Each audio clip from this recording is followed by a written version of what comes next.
The following is a Channel 7 News special presentation.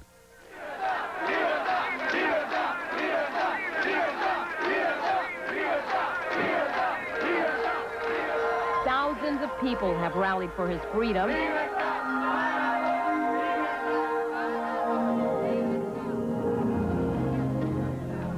But freedom won't be found in the United States for Orlando Bosch. What does he have to say? For the first time on television, Orlando Bosch is breaking the silence. Good evening, I'm Marianne Murciano at the federal prison in Dade County, where Orlando Bosch will break his silence in an exclusive interview with Channel 7 News. We've heard all about this controversial man, from immigration officials, his loyal supporters, and his family. But tonight, Dr. Bosch will tell his side of the story in an exclusive behind bars interview. These are the first pictures taken of Orlando Bosch since the 63-year-old pediatrician was jailed here almost 2 years ago. What you're about to see is an exclusive, unedited interview with Dr. Bosch. He speaks some English, but expresses most of his thoughts in Spanish through a translator. Bosch's life has been filled with controversy. Some say he's a terrorist, but others call him a hero fighting for freedom. In the next half hour, you can decide. Look at me as a fighter, Cuban fighter, not as Orlando Bosch. Look at me not as Orlando, but as a Cuban fighter. Here on my left, you can picture Fidel Castro, a man who is unreasonable. Let us not only say unreasonable, a man who is beastly, a man who is insensitive, a man who is a megalomaniac, but we can leave all those things aside. He's the kind of man who, from the very beginning, and you must have known because somebody must have told you, from the very beginning, everything was for the revolution, nothing against the revolution or beyond the revolution. The last thing he told us is that here we shall have no openness, because openness will be chaotic. Here we shall have death. This island will go under and sink before going back to capitalism, is what his brother said. But that is not what is most critical about Fidel Castro. What is most critical about Fidel Castro has been forgotten by many people. Fidel Castro is a pathological, sick person. Fidel Castro is schizophrenic, and on top of that, he has schizophrenia. He is a megalomaniac. He's a megalomaniac, and on top of that, he has schizophrenia based on some genetic problems, probably from birth. And when the men reach that stage, and they reach that stage and become decrepit, as he is decrepit, and he is so swamped with blood, with his own vices, he is a man that acts on impulse. He is a man that is beyond reality. And then that is the one we have here pictured on our left. Now, well, here on my right, I have the friend, the alleged friend, the most powerful country in the world, the one that taught us to become soldiers, the one that gave us the reason to become fighters for our freedom. But that friend in 1962, in October 1962, told us, we have reached an agreement with the enemy. You have been condemned to two things. You can either be immobilized, you can have inertia, you can lead the natural life in this country, or you can go to war, you can struggle and fight, and you shall be prosecuted, the law shall be applied, and you shall be put in jail.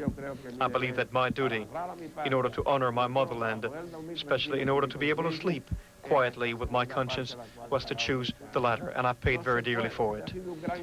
That has been a very great, grave historical mistake in this country. A man like me, and me, along with the rest of the other 1,000, cannot be taught to become soldiers, cannot be taught to handle weapons, cannot be taught to fight for the freedom.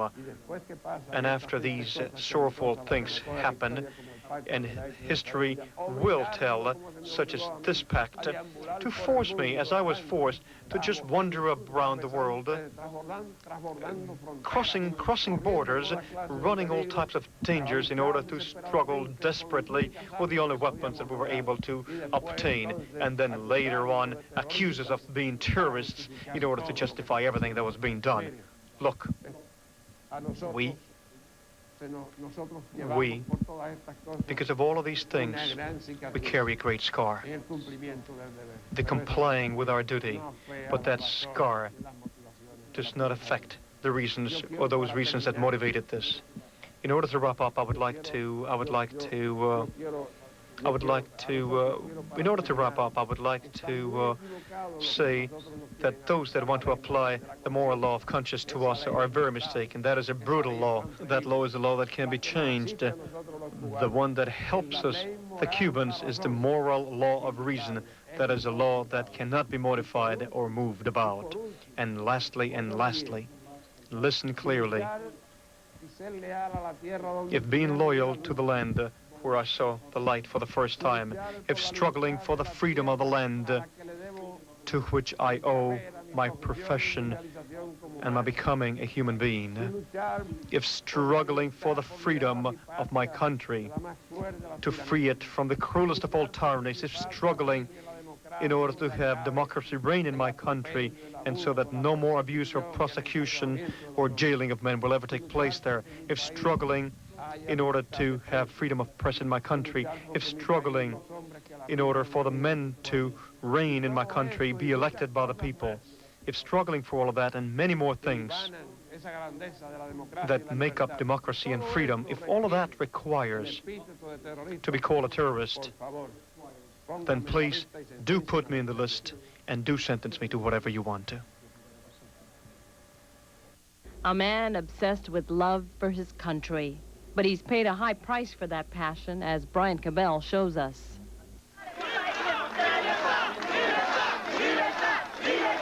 Freedom, they cry. Freedom for Orlando Bosch. For more than 20 years now, that has been the demand of Cuban exiles who regard Bosch as an unyielding patriot and staunch opponent of Cuban dictator Fidel Castro. He was convicted in 1968 of firing a recoilless rifle at a Polish freighter in Miami's harbor. He was freed 4 years later, but then fled parole for Venezuela, where he again became involved in anti-Castro activities. Then, 1976, he was charged with planning the bombing of a Cuban airliner that took 73 lives. He went to prison again. Priests in Miami prayed for his release. Supporters here joined him on his hunger strike in a Venezuelan jail. Their contention? He was being held unjustly in prison because he had been acquitted 3 times of the bombing. But still, he remained jailed, writing poetry and essays to pass the time, and painting. He's a talented man. His artwork commands a price in South Florida. He was allowed to see his family, but only rarely. August 1987. Word arrived that Orlando Bosch had finally been freed from the Venezuelan prison. His family rejoiced. But the joy was premature. Bosch was taken into custody by the federal government, first for violating parole, then for being an undesirable alien. June 1989, his family got the dreaded news. The Justice Department had recommended that he be deported. Another hunger strike followed, this one led by Bosch's diabetic son, Bill. His health quickly deteriorated. President Bush's son, Jeb, showed up unexpectedly one afternoon to talk and to listen. I came out of concern for the health of Mr. Bosch. Bosch's supporters, meantime, also staged a mass march for him through the center of Little Havana.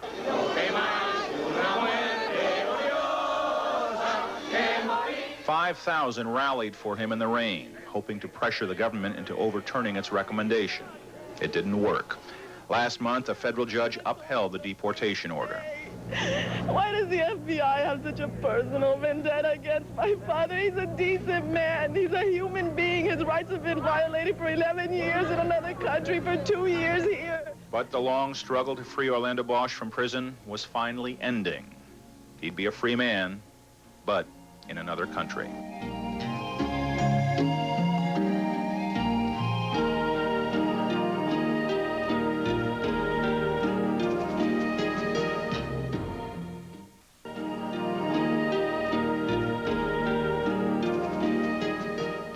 Did you bomb the jetliner, or were you the, quote, so-called mastermind of that explosion?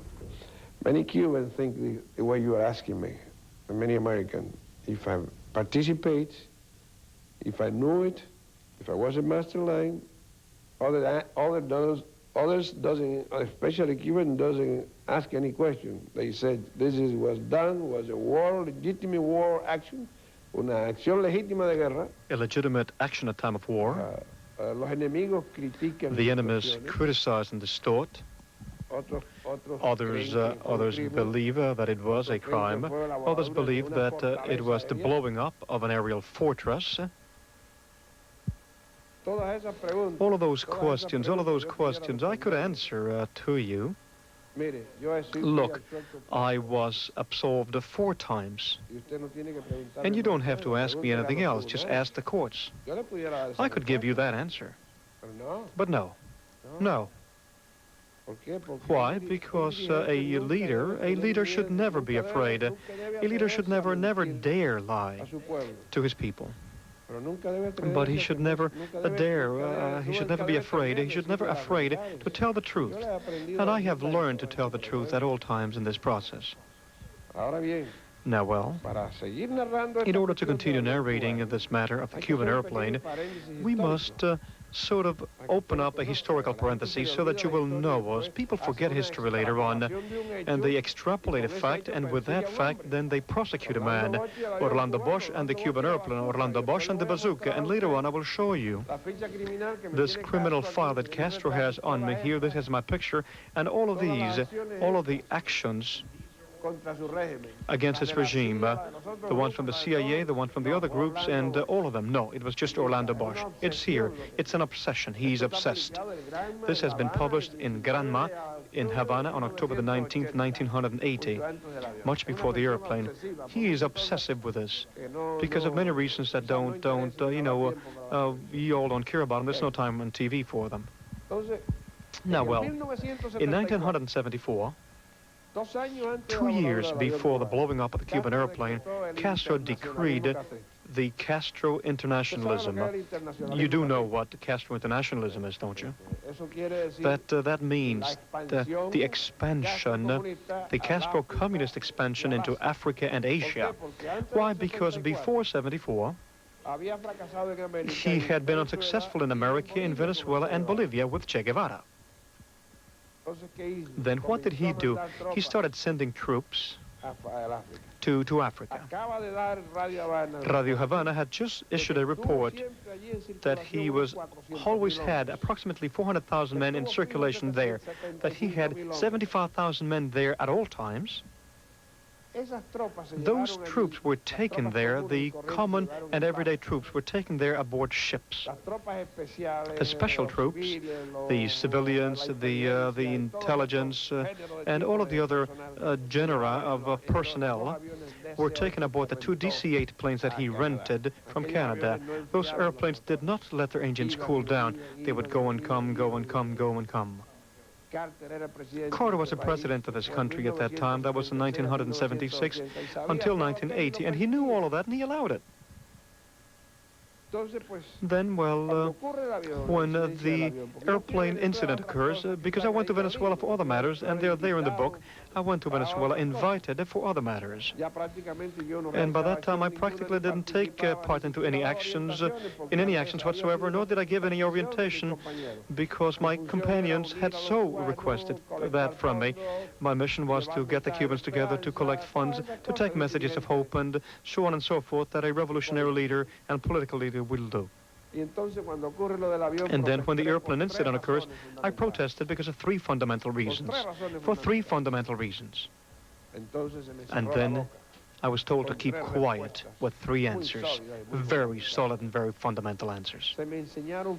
I was shown pictures, reports, pictures of all of those airports in Jamaica, in Guyana, all of those military men going in and out, laughing their heads off, with weapons, without weapons, in those trips that they were taking. And then in 1976, they had 5,125 officers and generals and soldiers that had been carried in those airplanes going and coming. And then you may say, what will be, well, so far I have showed you evidence of all of this.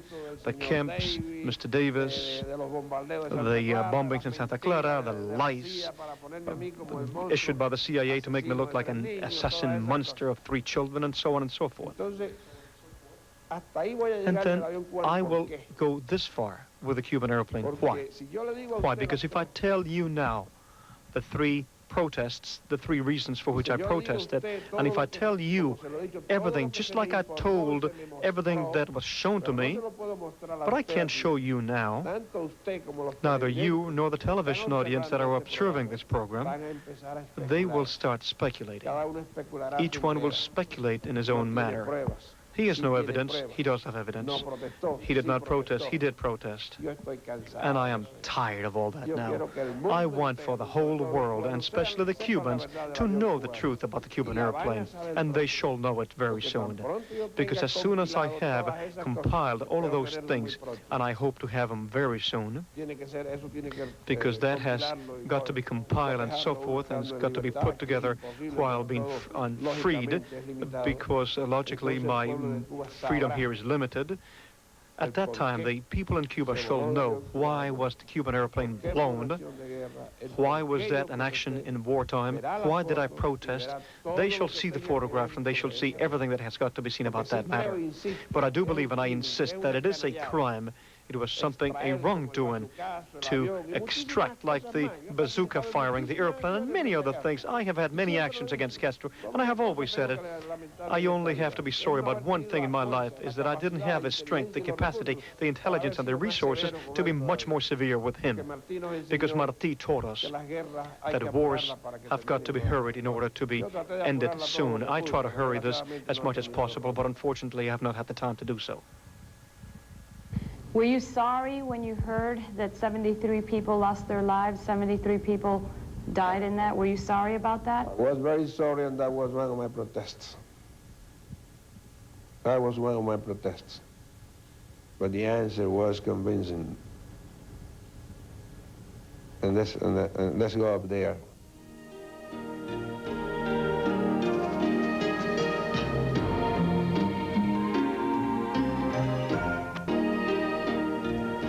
Did you work for the CIA or with the CIA during any time? I didn't work for the CIA. I did not work for the CIA. I worked with the CIA, which is quite different, and I will tell you What do you why. mean by that? I will tell you. I did not work under a salary for them. I worked for my country along with them. Along with them. With their knowledge. Yes, madam. Here is the proof. Here is the proof. Let's put in order. Pongámoslo en orden y usted me Let's put this in order and you shall understand In me. 1961, after the fiasco, después In 1961, after the Bay of Pigs fiasco, the authorities and the people of this country felt certain embarrassment, certain humiliation for what they had done to that poor people in Cuba. And then at the end, in 1961, I was called in Washington, since I was the man that coordinated the forces that rose in Cuba to the mountains of Escambray, that is my city, against Castro, and they knew the relationship that I had with those commanders that were arriving after the unsuccessful attempt at Giron. We were invited to go to Washington. A very interesting plan was drawn up. And remember, these were several months after Giron. A very interesting plan was drawn up. The purpose was to infiltrate Cuba, not with many men, not an invasion, but to infiltrate in 5 different places around the island, to infiltrate explosives, weapons, grenades. Let me finish. Then that plan that we had should have started in January, February, at the latest March 1962. And then in 1962, when everything was ready to start the plan, we were told to go on standby. I accepted that first standby, and the reasons for it were not explained to me, and I didn't think that I had any right to ask. I was told later on to go on a second standby, and then later on one of the men, a member of the CIA who was there in that camp, and the pictures are here, don't you forget them, and I will show you, and Mr. Davis was the man that was in charge of the custody of those camps, this same man that was in charge of Cuban matters in Florida, who now says I never worked for the CIA. That is one of the greatest lies, he says. It's not of the most vile ones, naturally. Then, well, Well, there were many men in that camp, and there were 700 avocado trees. There were many camps. There were some by Naples, there were some other places, but I was the coordinator for all of them. And then that man told me, Orlando, I am embarrassed with you because I believe you're a patriot, you have sacrificed your profession, you are an anti-communist fighter, as well as I have been all my life, and I want you to know, just between you and I, and don't you ever tell anybody that man. I have never said the name, and I will never tell anybody either. This is going to be another treason. Take pictures of this, and then later on, tell history the way it is. That was 2 times before the October crisis. We destroyed those camps there, destroyed those camps, and then I wrote a letter to President Kennedy. I wrote a letter to President Kennedy asking him to explain himself regarding why that new treason to the cause of Cuba had taken place again. And I told the president that I gave him 30 days to answer me and to explain to me why that had been done. The president never explained himself. Never explained himself, neither did he write to me. And then I published this pamphlet that is called The Tragic Truth About Cuba. In this pamphlet, you can read the history and see the pictures of all of us in training. This is me here. This is an enlargement, as you can see. I didn't leave it here because of any megalomaniac matters, but in order to prove that this was a reality. As a matter of fact, I was told to do it like this. And then, these camps were under the custody of Mr. Davis. And then he now says, he said in CBS about 3 or 4 months ago, while he was facing my daughter, that I never worked with the CIA. I was only for 8 months. And after that, I had a very sour experience in regards to the CIA in 1962, and I have never worked again with them, nor have I tried, nor do I work for them, nor will I ever work for them.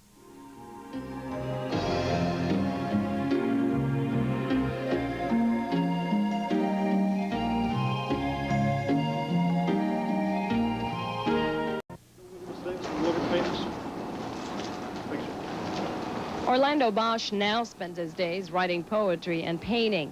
During our visit, he returned to his cell to give me one of his artworks. Wow.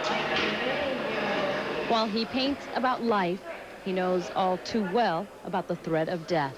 I am sure I'm going to be assassinated because, as I told you before, Castro is obsessed with me, and on top of that, he wants to set me as an example for the rest.